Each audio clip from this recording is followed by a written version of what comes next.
ยินดีต้อนรับเข้าสู่หลอนไดอารี่ก่อนรับชมคลิปนี้เรามีเกมสนุกๆมาแนะนำให้เพื่อนๆได้ลองเล่นกันครับ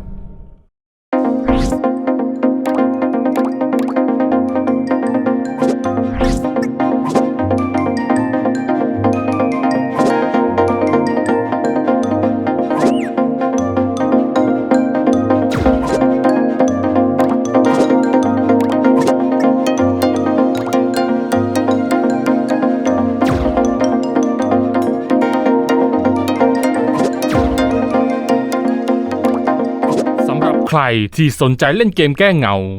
ก็สามารถกดลิงก์ที่ใต้คลิปนี้หรือพิมพ์ดัมมี่ถุยในสโตร์มือถือตามที่ขึ้นอยู่ตอนนี้ได้เลยนะครับพ่อผู้ใหญ่ช่วยด้วยลูกค้าหายตัวไปเมื่อคืนอีกแล้วเหรอวะเอ็งใจเย็นๆเดี๋ยวข้าจะให้คนออกตามหาเป็นอีกครั้งที่ผู้ใหญ่บ้านผู้นี้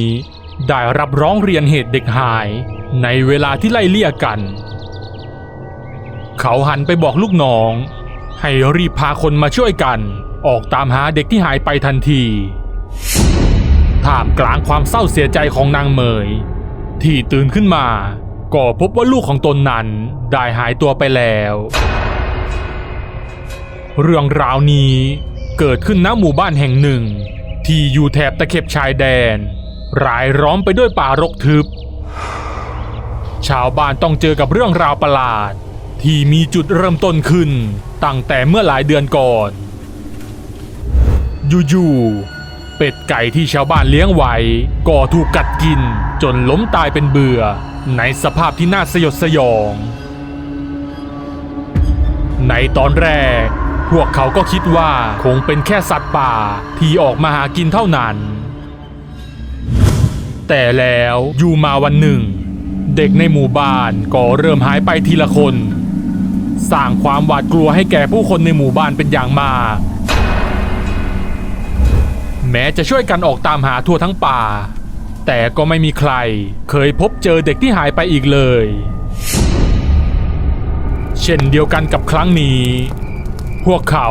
ออกตามหาลูกชายของนางเหมยจนค่ำมืดแต่ก็ไม่พบเวรยามที่เฝ้าอยู่ในป่านอกหมู่บ้านก็ยืนยันหนักแน่นว่าไม่เห็นใครเดินผ่านเข้าไปในป่าทั้งนั้น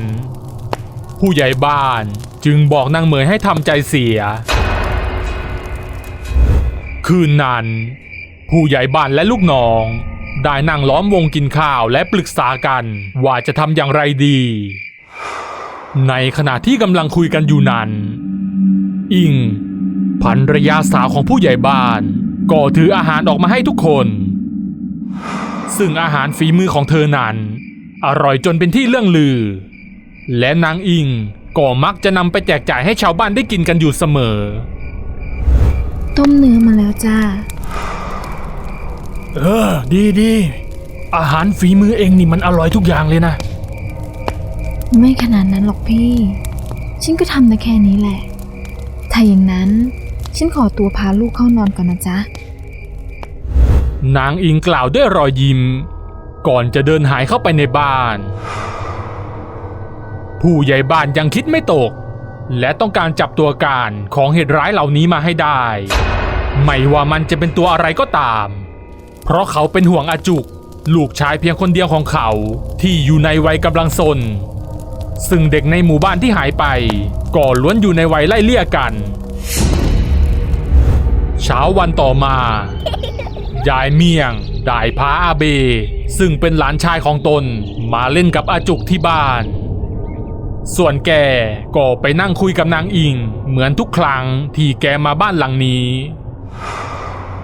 ทั้งคู่คุยกันถึงเรื่องราวที่เกิดขึ้นยายเมี่ยงนั้นอยู่กับหลานเพียงแค่2 คนจึงกลัวว่าจะดูแลได้ไม่ดี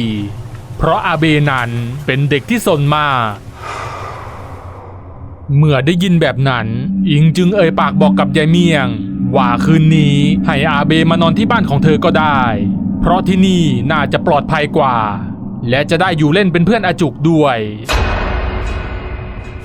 เมื่อได้ยินดังนั้น ยายเมี่ยงก็ตอบตกลงทันทีพอตกเย็นยายเมี่ยงก็บอกกับหลานของตนว่าคืนนี้ให้นอนที่บ้านของพ่อผู้ใหญ่ไม่ต้องกลับบ้านอาเบที่ได้ยินดังนั้นก็ดีใจเป็นอย่างมากเพราะจะได้อยู่เล่นกับเพื่อนต่อเด็กทั้งสองวิ่งเล่นกันอย่างสนุกสนานจนกระทั่งพบค่ำทั้งคู่ก็ถูกนางอิงเรียกให้เข้าบ้านก่อนที่นางอิงจะรีบไปปิดประตูหน้าต่างให้เรียบร้อยและพากันเข้านอนซึ่งอาจุกกับอาเบก็ทำตามอย่างว่าง่ายเด็กทั้งสองนอนเล่นคุยกันจนอาจุกนั้นพลอยหลับไปในขณะที่อาเบกำลังจะหลับ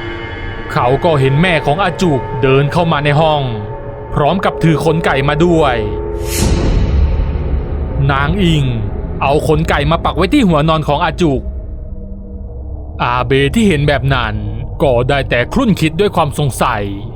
ว่าทำไมเธอจึงเอาขนไก่มาปักไว้บนหัวนอนของลูกชายเมื่อเห็นว่านางอิงเดินจากไปแล้วอาเบจึงเอื้อมมือไปหยิบเอาขนไก่นั้นมาปักไว้ที่หัวนอนของตนแทนและนอนหลับไปกลางดึกคืนนั้นในขณะที่เด็กทั้งสองกำลังหลับอยู่อาเบก็ได้ยินเสียงเหมือนมีคนกำลังเดินเข้ามาไกลด้วยความกลัวเด็กชายจึงค่อยๆลืมตาขึ้นดูว่าเป็นเสียงของอะไรอาเบต้องตกใจตัวแข็งทื่อเมื่อเห็นแม่ของอาจุกยืนอยู่ที่ข้างเตียงเธอกำลังแลบลิ้นพร้อมกับจ้องมองมาที่พวกเขาด้วยสีหน้าที่ราวกับไม่ใช่มนุษย์เธอค่อยๆชะโงกหน้าเข้ามาใกล้ๆและมองไปบนหัวเตียงของอาเบที่มีขนไก่ปักอยู่เด็กชายรู้สึกกลัวมากจนไม่กล้าแม้จะส่งเสียงทันใดนั้นเองนางอิง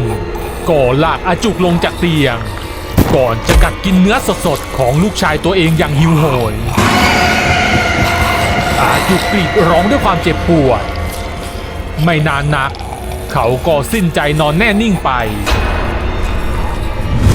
ด้วยความหวาดกลัวอาเบจึงได้แต่นอนมองภาพอันน่าสยดสยองอยู่บนเตียงของตนเอง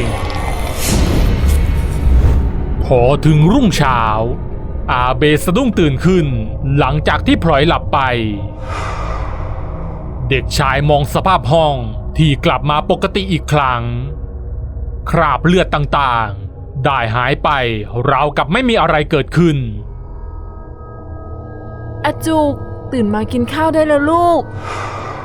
เสียงแม่ของอาจุกดังมาจากด้านนอกเมื่ออาเบได้ยินดังนั้นเขาก็ลุกจากเตียงและค่อยๆเดินให้เงียบที่สุดเพื่อไม่ให้เธอรู้ตัวแต่ด้วยความอยากรู้อยากเห็นอาเบจึงเดินมาที่หลังบ้านซึ่งเป็นห้องครัวและเห็นแม่ของอาจุกกำลังยืนทำอาหารอยู่สิ่งที่เห็นทำเอาอาเบแทบช็อกชิ้นส่วนของมนุษย์รวมถึงเนื้อสดๆที่ถูกแล่เอาไว้ทันใดนั้นเองนางอิงก็หันมาและพบกับอาเบแทนที่จะเป็นลูกชายของตนเธอกรีดร้องออกมาสุดเสียงด้วยความเสียใจเธอทำท่าจะเข้ามาทำร้ายอาเบแต่เขาก็วิ่งหนีได้ทันอาเบวิ่งมาจนถึงบ้านก็พบกับยายเมี่ยงเขาจึงได้เล่าเรื่องทุกอย่างให้ยายเมี่ยงฟังแกได้ยินแบบนั้นก็ตกใจเป็นอย่างมากยายเมี่ยงรีบพาอาเบไปดักรอพ่อผู้ใหญ่ที่พาลูกน้องออกไปลาดตระเวนอยู่หน้าหมู่บ้านทันทีที่พบกันยายเมี่ยงก็ให้อาเบเล่าทุกอย่างให้ทุกคนฟังในตอนแรกก็ไม่มีใครเชื่อแต่เด็กชายก็ยืนยันหนักแน่นกับสิ่งที่ได้เห็นผู้ใหญ่จึงรีบกลับไปที่บ้านทันทีโดยมียายเมี่ยงและเหล่าชาวบ้านตามมาด้วย เมื่อมาถึง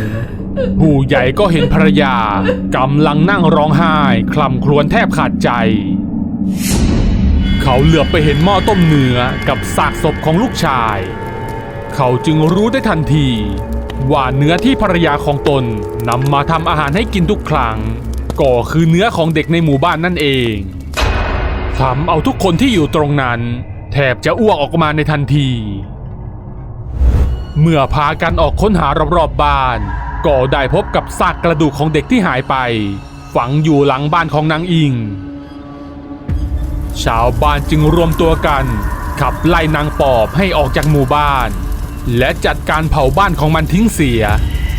เพราะชาวบ้านแถบนี้เชื่อกันว่าใครที่เป็นคนฆ่าผีปอบวิญญาณของมันก็จะกลับมาสิงคนนั้นยายเมียงได้เล่าให้อาเบฟังว่าเดิมทีแล้วนางอิงไม่ใช่คนในหมู่บ้านนี้พ่อผู้ใหญ่ไปพบเธออยู่กลางป่าแล้วเกิดถูกอกถูกใจจึงได้พากลับมาด้วยส่วนอาจุกก็ไม่ใช่ลูกของนางอิงแต่เป็นลูกของพ่อผู้ใหญ่กับภรรยาคนก่อนที่เสียชีวิตไปว่ากันว่าเวลาที่ผีปอบไม่ได้กินเนื้อคนมันก็จะตาฝ้าฟางมองไม่ค่อยชัดอาเบจึงรู้ได้ทันทีว่าที่นางอิงเอาขนไก่มาปักไว้นั้นก็เพื่อเป็นสัญลักษณ์ว่าใครคือลูกของตนด้วยความโชคดีที่อาเบหยิบมันมาเสียบไว้บนหัวนอนของตนเองทำให้คนที่ต้องจบชีวิตลงกลายเป็นอาจุกแทนเมื่อเวลาผ่านไปชาวบ้านก็ได้กลับมาใช้ชีวิตกันตามปกติอีกครั้งส่วนพ่อผู้ใหญ่ก็ได้กลายเป็นคนเสียสติไปแล้วหลังจากเหตุการณ์วันนั้นก็ไม่มีใครได้พบเจอกับปอบนางอิงอีกเลยก็จบไปแล้วนะครับกับเรื่องหมู่บ้านกินคนหวังว่าจะชอบกันนะครับสำหรับใครที่ชื่นชอบการเล่นเกมสามารถกดลิงก์ที่ใต้คลิปนี้หรือพิมพ์ดัมมี่ถุยในสโตร์มือถือเกมนี้เล่นฟรีไม่มีการพนันสามารถเล่นออนไลน์กับเพื่อนๆได้อย่าลืมชวนกันมาเล่นเยอะๆนะครับ